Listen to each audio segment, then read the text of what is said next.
The following story is a fictionalized narrative inspired by real events.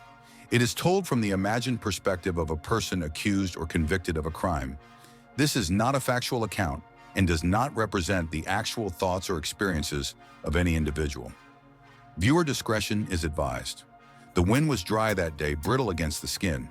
It scraped over the hills like it was searching for something, lost breath, maybe, or a name no one would speak. I felt it first at my wrists, where the fabric of the costume chafed, home-sewn, stiff. The black hood rested heavy on my shoulders, like a blessing or a burden. The lake shimmered, cool and careless. A couple lay out near the edge, careless in a way I didn't remember how to be.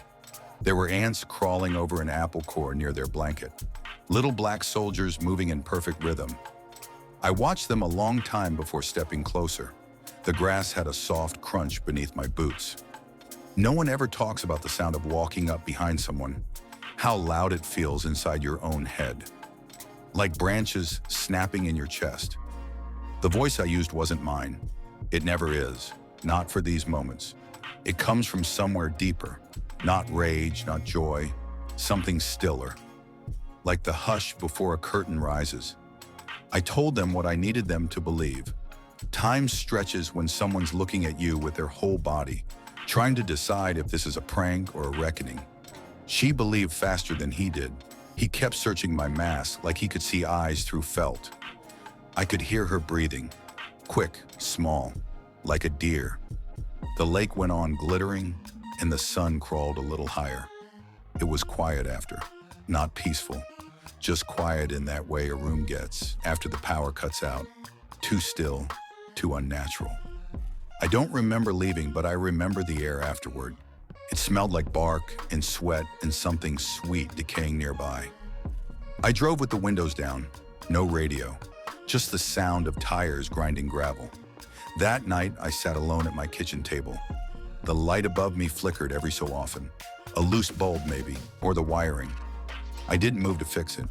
I could still feel the heat of the sun on my arms, phantom warmth. I traced the symbol again and again into the condensation on my glass.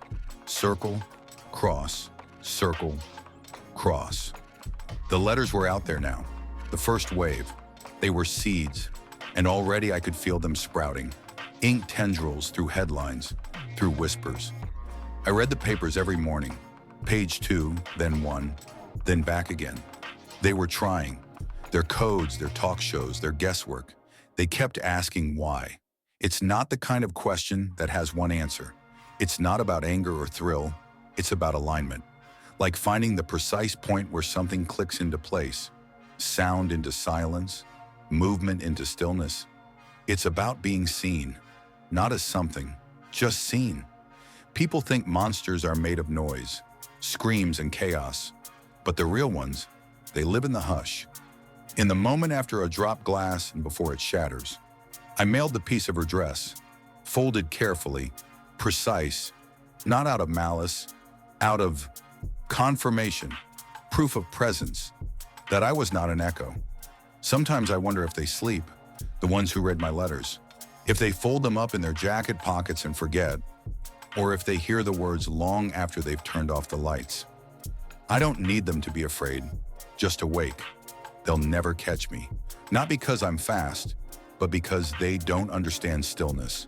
They move in straight lines, they chase, they catalog. But I wait, I listen, I vanish. When the mask is off, I blend like water into fabric. There's no telltale mark, no limp, no voice. I am not a ghost. I'm not a god. I'm the space between thoughts, the pause between sentences. I am the Zodiac, and I will speak when I choose.